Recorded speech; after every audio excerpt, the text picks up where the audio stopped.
things don't go away as quickly as you'd like for them to. It's hard to believe, but 2 years ago today, Brazos County Precinct 1 Constable Brian Bachmann and bystander Chris Northcliffe died after a gunman opened fire on Fidelity Street in College Station.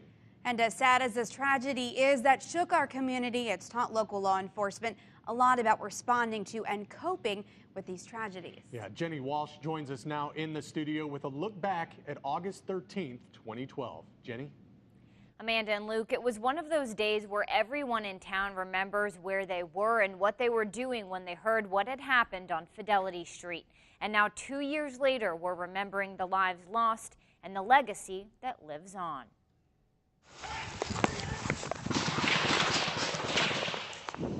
There's days where it feels like it's been since like yesterday, and then it was like, yeah, it's been a while back, but at the same time, I can honestly say it doesn't feel like it's been that long ago.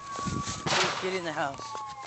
At 12:12 in the afternoon on August 13th, 2012, this quaint South Side neighborhood block changed forever when College Station police got a call for shots fired. It's gotten better. You know, you learn to live with what's happened, put it in its proper place, I guess is the best way to say it.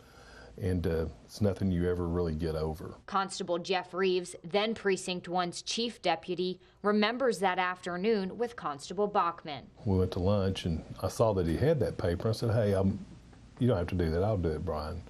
And he said, no, you guys are always serving those papers. Let me have that opportunity. So Bachmann went to 211 Fidelity Street to deliver that eviction notice when 35-year-old Thomas Kafal opened fire, shooting and killing Bachmann and Chris Northcliffe, who was down the street. He had the disadvantage walking up to the house because the guy can see you coming. He has a gun, it's already pulled, and that's what it was completely. It was an ambush. Looking back, Reeves is confident their office did everything they could have that day. The guy's background check was good. He had no criminal history, so there was no reason to believe he was violent or anything. But Reeves says it's what happened after officers arrived on scene that's prepared them if they ever have to respond to another Fidelity Street.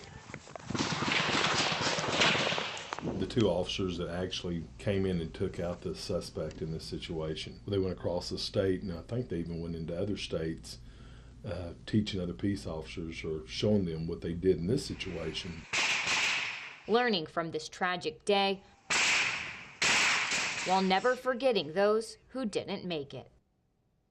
And coming up tonight at 10, we'll tell you what projects the Precinct 1 office has carried on that Constable Bachmann started.